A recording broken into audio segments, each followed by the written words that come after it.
Steve-O's back with us today. Now, I didn't get to meet him last time. How you doing, buddy? I'm Russ. Jimmy was hosting when we did it last time. There's your headphones right there, and you brought your puppy with you. That's right. I bring her everywhere. That is awesome. What's your dog's name? Wendy. Wendy. And I found her in the streets of Peru. Dude, that's her? Uh-huh. Oh, that is awesome. If you follow, anyone who's followed Steve-O on Instagram, we all got to watch or go along the story with you and the connection that you made with her, man. That's awesome. Tell me, what happened? Well, I went down there on a mountain climbing expedition to make like a show that should have just been called Mountain Climbing with the Stars. It was me and Chuck Liddell and just a bunch of, I guess, kind of half-ass celebrities. Yeah. And I wanted to bring a dog up to the base camp, so I was looking for a street dog, and none of them really wanted anything to do with me until I found this one. And she followed me around. I tried to bring her in the hotel, and they wouldn't let me bring her in the hotel, so I slept with her outside of the hotel in a tent. Yeah. And then when we started really going up into the mountains, she just came with me and just stuck by my side the whole time. It was killer. How long have you had her? Almost 2 years. Oh, 2 years now. Uh-huh. Yeah, I saw a story today. Yeah, that was right after you were with us, man. It's been about 2 years since you were on the show with us. Right. Yeah. If I can, I actually had her. Did you? I didn't bring her on the trip at that time. Okay.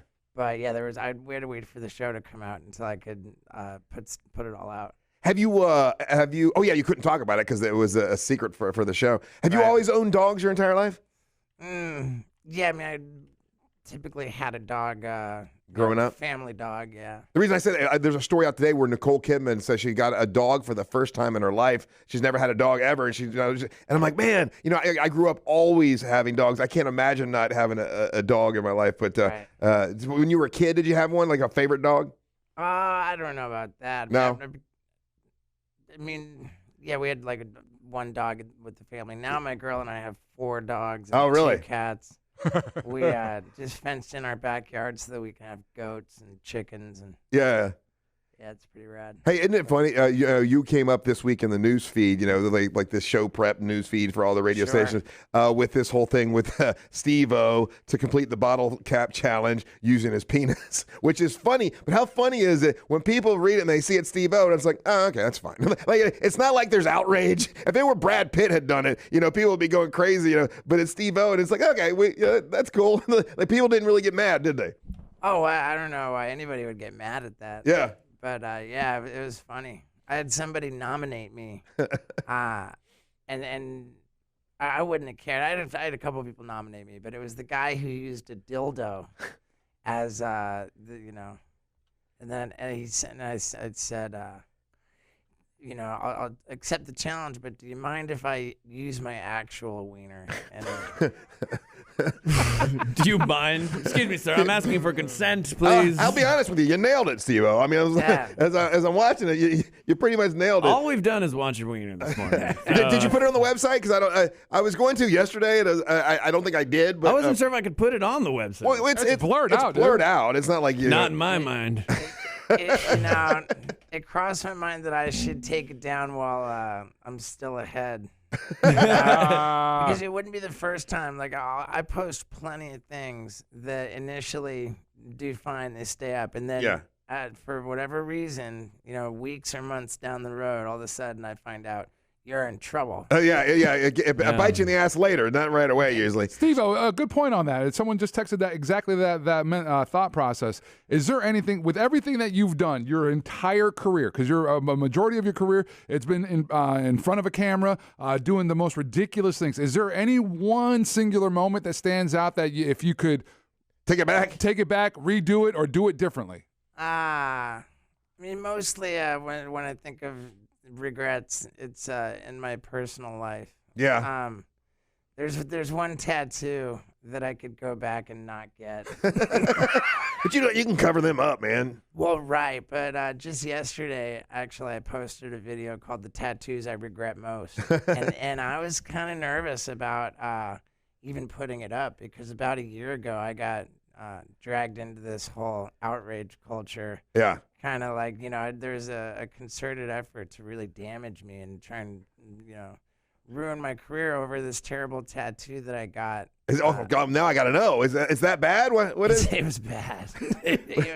Now, the story was that, I didn't want to have kids. Yeah. I've never wanted to have kids. I've actually since gotten a vasectomy. Okay. And at the Improv this weekend, you can see my vasectomy stunt Okay. because the show I'm doing here, it's called the Bucket List Tour.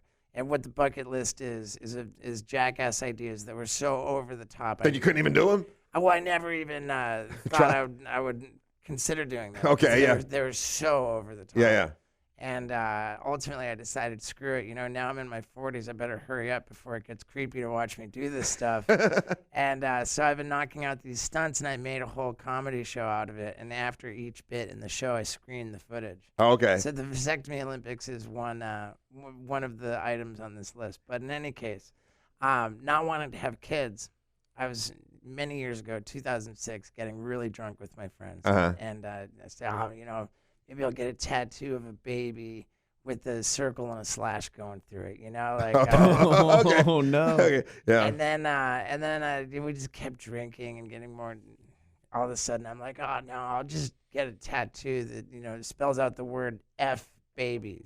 Okay. Oh yeah, that can be seen in. But then Oh, yeah.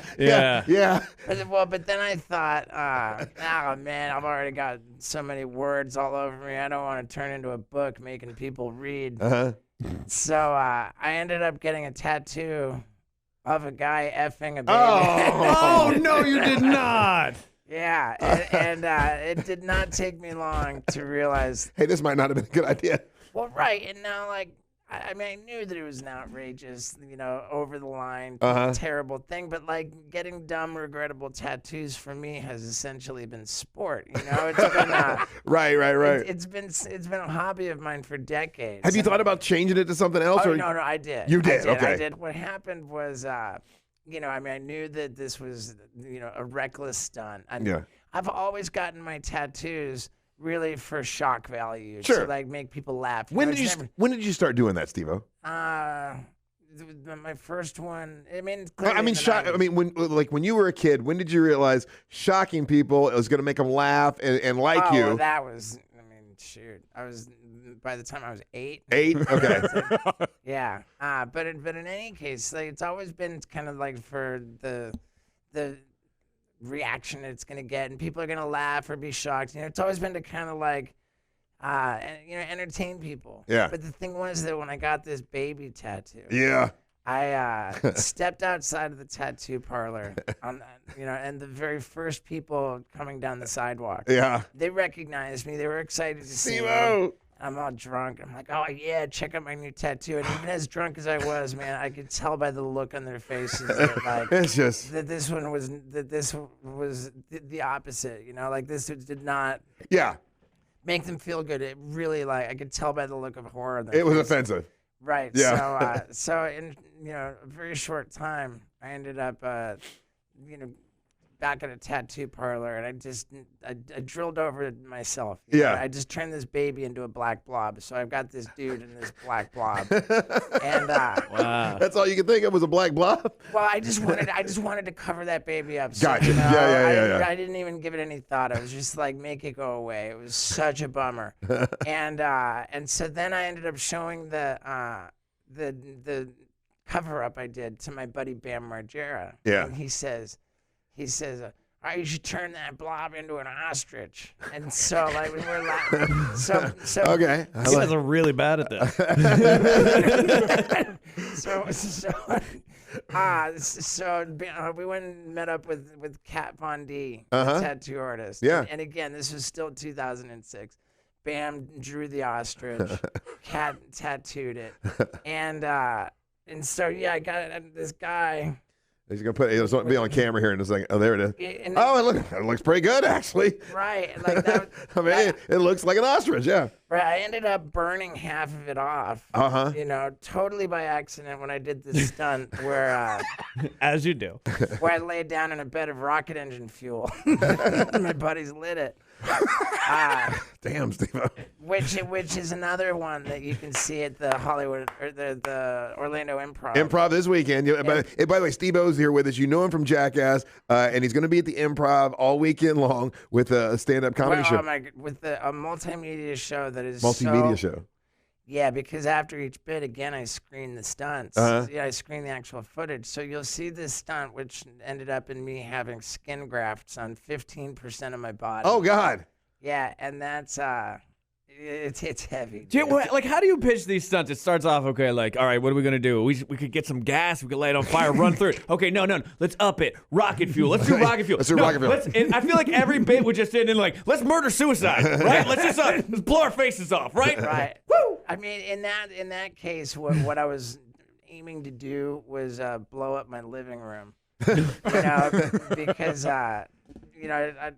it's just a sort of an involved story, but I wanted them to repaint the walls and everything, and I wanted my girl to do it. Yeah. So, we could kind of make the house ours. And so I was just kind of messing around, blowing up the living room, and each stunt was. It just progressed where I was like, I can't believe I didn't get hurt doing that. I can't believe I didn't hurt. Like, I'm still fine. Like, this is like my big thing. I can't just walk away scot-free. So Which injury was the one that you're like, uh-oh, I went too far. This is bad. that one. Burns. Yeah, burns. And thank Yeah, God. because the recovery from that that's painful, dude. Skin grafts, all that whole experience. Well, it was my first experience with proper third-degree burns, and what I didn't understand is that they don't heal on their own. Yeah. They like the damage somehow deepens and spreads, and it does the opposite of heal. It gets worse and worse until you have surgery. I didn't know any of this, and so I was trying to power through it on my own. And by the time I got to day 5, it was like by far the most heinous pain I've ever experienced. So what year did Jackass start? Oh man, 2000. 2000. We're coming up on 20 years. And look, it was revolutionary at the time, being a guy that was in radio, 90s radio and all that kind of stuff. So when Jackass started doing their thing, then radio guys started imitating that and sending their own. We did it. I mean, we had stunt guys that would go out and they would try to do things that Steve-O did. And I mean, that's just one little example. It happened all over the country. I'm sure you're aware of. My entire career doing radio, there's always been like the radio station whipping boy. Yeah, and we had those, and it was a ripoff of what Jackass was doing. I didn't know you did radio though. So well, no, I'm just saying my entire like going career, around visiting different all the shows and everything. Yeah, gotcha. Always, and it's never bothered me. I've always. I mean, those are all your sons. You know that, sure, right? Man. I've always appreciated it. All the whipping boys, yeah, and they all look up to Steve-O. I mean, like you're the man. So when that starts in 2000, how is it pitched to you? Like, hey, we want you to do this with us, how do you get involved with it? Well, we were making skateboard videos. Okay. Like it started with a magazine that was really deliberately naughty. Yeah. And they made these videos which were wildly popular. And the guy in charge of the videos in the magazine, he reached out to his buddy Spike Jones. Okay. He said, our videos are so popular, but I really don't think that anybody cares about the skateboarding. What makes it popular is all this stuff that we put in there with the skateboard. He says, I think if we subtract the skateboarding, then what's left over would be a great show. Okay. It was just that simple. Did you know Johnny Knoxville? Did you know him before all this, or I knew him from the skateboard video? Yeah. Yeah, like when you took away the skateboarding, what you had was Knoxville like tasing himself and shooting himself with a .38 handgun, and you had me drinking bong water and lighting myself on fire and jumping off roofs. And so, did you guys feel like you had to one up each other? Was that part of what was happening at the beginning of Jackass? Yes. Yeah. There was a competitive, spirit, like a healthy competition. I think I call it footage envy. Were you ever just like, can we bring back the skateboards? Like, this got really out of hand. Nah, nobody's too worried about that. But it's been great. And then here I am. There's one thing that, like whenever skydiving came up over all of these years, it was always like, oh man, you want to do skydiving, and I always thought, man, that's not like a stunt, like grandmas do that. I'm not right. So I had this rule. I said, and I also I have this completely irrational fear of roller coasters and bungee jumping. And you're afraid of roller coasters? Of all the things you've done, Steve-O. I do not like roller coasters. Yeah, I don't either, it's but completely inexplicable. I can't, because here I am, this guy, I have no problem jumping off the Tower of London Bridge, but I don't want to be on a roller coaster. Yeah. You know, like I just hate it. So I always said, oh man, like I'm not gonna go I said if I go skydiving, the only way I'll ever go skydiving is because the first time you have to have a tandem dude strapped on your back. Right. So I'm gonna be butt naked with a dude strapped on my back, and I'm gonna be furiously servicing myself, and I'll be all built up and pent up after days of abstinence, and when I pass the point of no return. Simultaneously upon completion is when I will exit the plane. So I will fall through the sky peeing white. That is so horrible, but it's so funny. But right. it is, Now, it's the most brilliant, layered, just involved comedy bit. I'm so in love with it. Yeah. And because I actually went through with this absurd stuff. Oh, you did do it, yeah. How'd it go? It's epic. Unbelievably epic. And it's just the point of getting to where we actually there's so much involved in I'm sure, together. I'm trying to find someone to do it with. A company that would let it happen. You know, where'd you find what state? Well, I was taping this comedy special. Yeah. Anybody who came to see me the last time I was here. Here in Orlando, yeah. That show, I ended up making it into a comedy special, which was also a multimedia, but I edited in the footage after the fact. Uh-huh. Well, when I taped that special, I'm at the back of the theater, and I'm about to be introduced. It's game time, the full on. And I'm at the back of the theater behind the bar because when they introduce me, I'm going to pop out. I'm going to charge through the crowd. Yeah. Well, it's about to go down, and this kid spots me. He says, "Yo, Steve-O." And I'm just thinking, man, not the time. I'm just I can't do this now. And then the kid says, "Dude, you got to go skydiving." And I know what I'm about to do because, and I'm like, this is too important. So I just, totally turned my attention to this kid. And as fast as I could, I told him this skydiving idea. The idea? Yeah. What did he say? He says, "Dude, you can totally blank all over me." Oh, God. Yeah. Oh, God. So real quick. In the state of Florida, of course. So yeah, that's what. So real quick, I got his number. Wow. Oh, that's funny, man. So that was the last time you were in Central Florida was 2 years ago? Roughly. Yeah, I mean, it was actually, I can remember because I was on this it was about November. Would have been November. That's about right, yeah. Yeah. Uh-huh. What's it like now, 20 years doing this and knowing that group of friends that you've made, that you guys started off with, when you guys run into each other, crossing the country, or you happen to randomly catch somebody in the same town and you guys happen to be at the same bar, what's that vibe like? I don't know. I mean, I saw Knoxville, I would say yesterday, but now 2 days ago. Yeah. Because I got this van to convert into a traveling podcast studio. Okay. And I've been cruising around trying it out. And so I got Knoxville in there to talk about some footage that I've been sitting on. I never put it out. Right. And it's so crazy to me how it's sad because he's gonna not want it out there. Yeah. So this will probably never come out, but I'll tell you guys anyway. Back in also 2006. Yeah. Knoxville we were filming Jackass #2, and he watched some documentary about a guy called Townes Van Zandt, who was got really into huffing airplane glue. Okay. And Knoxville just got it in his head that he wanted to do this, but he had the idea that video head cleaner was better to huff. Okay. Oh, geez. So Knoxville and I start huffing video head cleaner together. We're spraying it on a sock, and I'm not trying to glamorize it. Yeah, nobody do this. There's nothing.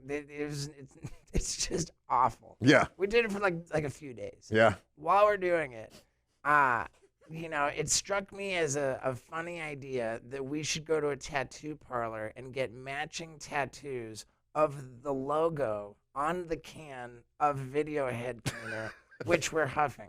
Okay. And I'll never forget, it was called Thunderbolt brand. So we got to get these Thunderbolt tattoos right on our hands. And while we're huffing this, whatever, we filmed it. It was the first time I ever got a matching tattoo with somebody, and it was this awful thing. Came while we were over it. And all these years later, Knoxville's daughter shows up from college, with a Thunderbolt tattoo on her hand. Oh no! In the same spot, to honor her father, having And you no got one? idea. Do you have one too? Yeah, Right there it is. Yeah. Yeah, it was red on the can. Knoxville thought that red looked a bit like an open wound. It looks like Shazam. It looks like yeah. Right. It looked like you burned yourself. Yeah. And I was like, does your daughter know? He's like, no, she has no idea what the tattoo represents. No idea. I was like, I think I made the mistake. I said, should we FaceTime her?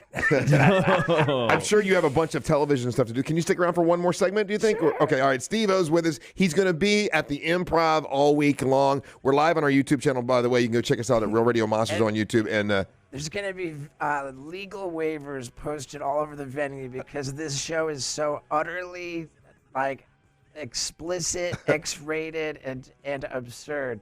So you have to sign paperwork before you you don't walk have in. to sign anything. It's just posted. Oh, okay. It's just a heads up. Heads up. This is We have dudes fainting Oh, pretty God. regularly. It's, all right. it's epic. We'll talk more with Steve-O when we come back. Don't go anywhere. You're listening to the Monsters of the Morning.